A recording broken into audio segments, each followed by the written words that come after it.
Welcome to Career Tools. This week, efficiency versus effectiveness, part 1. The questions this cast answers are, what is the difference between efficiency and effectiveness, and which one is better?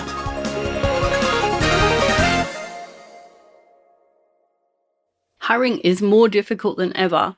Not only is there a shortage of the right kind of people with the right kind of skills, despite all the layoffs you've heard about, a lot of those people are going to be working remotely, at least some of the time. And the hiring is going to be done remotely, at least some of the time.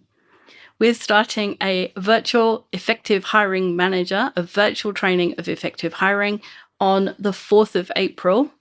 And we'd love to see you there so that we can help you with this new reality. Go to manager-tools.com/training. You'll find all of the details there. If you've listened to a Career Tools or Manager Tools podcast in the past 15 years, you may have heard us talk about efficiency, effectiveness, especially when it comes to relationships.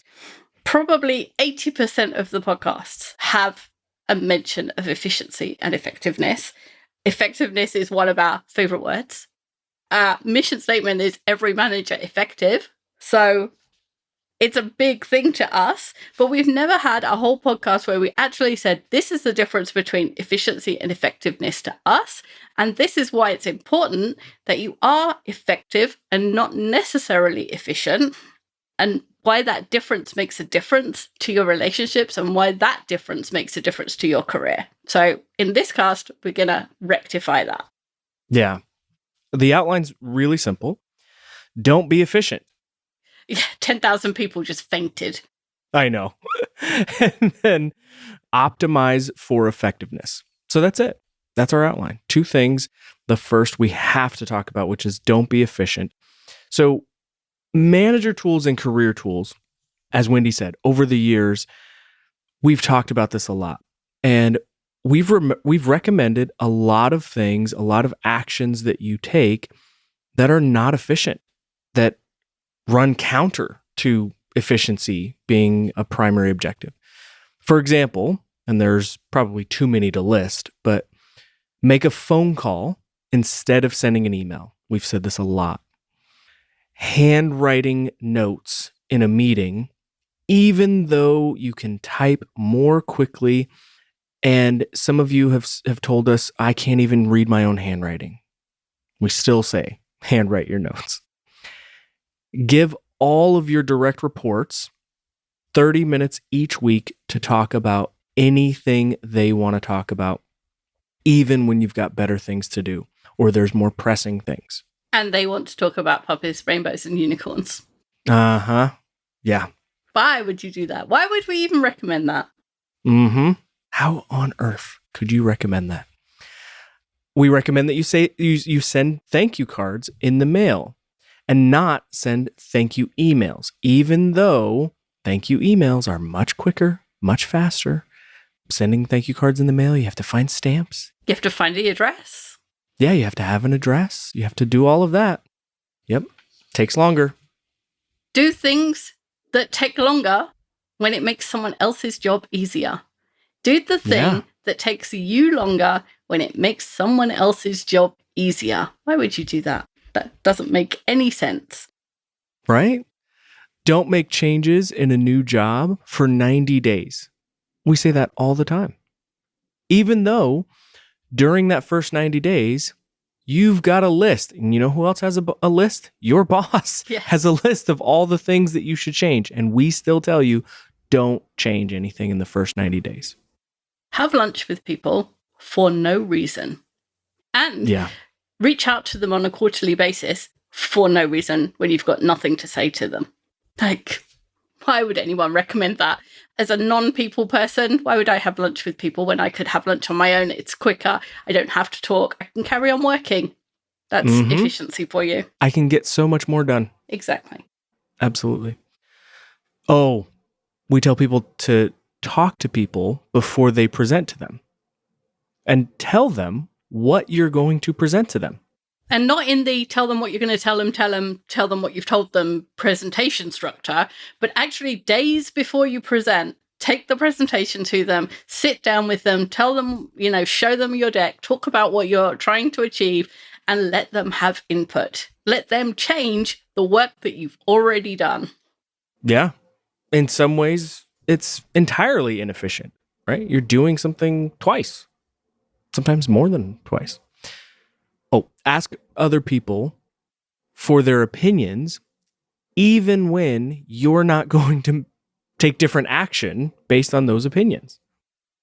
That makes no sense. Why would we do that, right? It's so funny when you write this list down and you realize this is what you've been saying for the last 10 years and put like this, it makes no sense. It's absolutely true. And the last one, at least in this list, there's hundreds more, but in this list is communicate in ways other than just by updating the system when the task is done, even though it's a duplication. So we say updating the system is not enough. You have to send an email. You have to send a Slack. You have to make the phone call. You have to send a text, whatever. You have to make the communication explicit. You have to make sure that that person knows, not just that you've updated the system. And like I said, if you look at that list boldly, if you look at it as just a list and you only measure is efficiency, you would say none of those things are efficient. In the short term, having lunch with someone for no reason is a waste of time because you can absolutely have lunch at your desk and get more of your task list done. And, if something happens and something goes wrong and your boss comes to you and says, why did you choose to take this action? In theory, efficiency should be the get out of jail free card. That it was efficient to do that. That should be in a capitalist society, in a for-profit company, efficiency should be like, I get out of jail free every single time with that question, but it's not. And the answer to this is effectiveness. It's because over the longer term, you can be more effective if you're less efficient in the short term. I would go a step further and say, and I promise I'm not trying to bait anyone here. I know that some people will not like how I put this, but I would say that efficiency is easy. It's the easy stuff. Oh, yeah. It's quantifiable. Whereas effectiveness, and I don't know that we define effectiveness a lot when we talk about it, but effectiveness, for those of you listening, is as simple as achieving the desired outcome or result. That's it. The problem with that is that sometimes desired outcomes or results, especially when it comes down to relationships, are really hard to quantify or put into words or measure.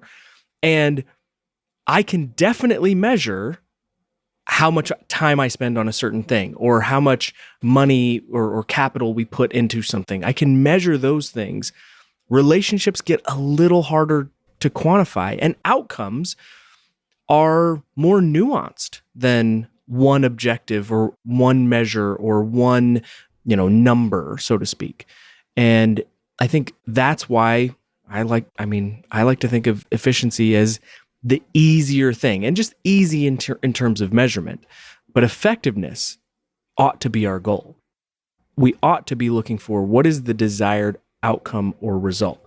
And so efficiency, being the thing that we can measure, is usually determined by math, right? I mean, we can count. I used to love, there was I can't remember, I don't remember who the quote is from, but someone said, they were like giving financial advice, and they said, well, here's the thing. There's a lot of ways to measure your life, right? There's a lot of ways to measure how well you're doing in life. Are you a good father? Are you a good husband? Are you a good wife? Are you a good aunt or uncle or those types of things? But those are harder to count. Mm-hmm. And money, you can count. Yes. And so it's, it's the same concept, right? With efficiency, we can count, we can measure. And efficiency is the ratio of useful output to total useful input. And so when it comes to raw materials, machines, clearly defined tasks, efficiency makes sense as a measure. It's important to know input versus output in a lot of things. The amount of a product made from the amount of raw materials is easy to calculate and easy to then use for comparison. And, what's another one? How many items a machine produces in an hour, right? Simple calculation. How many calls are answered in an hour is easy to calculate.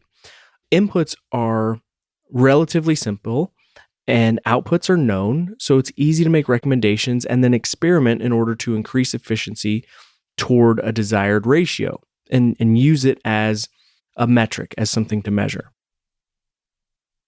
It will soon be time for graduation. And all those young people going into the workforce not knowing any of the things that you wish you had known and that you would want to tell them, but you're their parents and they won't listen to you. That's why we have First Job Fundamentals. It's literally everything that we wanted to know when we came out of university or college and went to the workforce. It's everything we wanted to teach everybody that we've seen in that position, all the things they don't know. And it's in short, bite-sized pieces in a modern medium of podcasting. So if they don't listen to you, maybe they'll listen to us.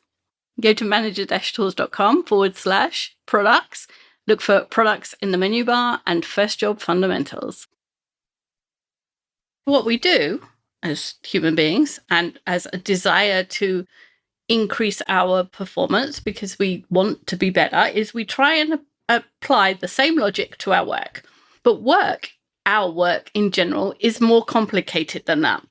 We have a bunch of inputs and outputs. We have a bunch of different aspects of our work. We have different projects and we have the day-to-day stuff and we have, training and learning things and we have helping other people. There's all sorts of weird things that come into what makes up a job. It's never these three things, or it's rarely just these three things. So what we do is we break all of the activities down into smaller, more measurable pieces. So we think, okay, the number of emails I answer in an hour, that's something I can measure. That's nice and easy. I can measure the number of hours I worked on important tasks, whatever I deem important tasks. I can measure the number of lines of code I've written. I could measure the number of words of podcasts I've written. Andrew and I could measure the number of minutes of podcasts we'd recorded this week. Mm-hmm. And all of those metrics give us an efficiency ratio, just like we could calculate for a machine. How many emails did I answer in an hour? Actually, yesterday I was answering our customer service queue, and for some reason, I had 15 minutes before a call, and I had 11 emails, and I did the 11 in 9 minutes. So I knew exactly how long they took me. So sometimes it was a coincidence. I just knew, I knew what time I started and what time I finished just because I was watching the clock because I knew that the meeting was coming and I happened to count how many I had before I started.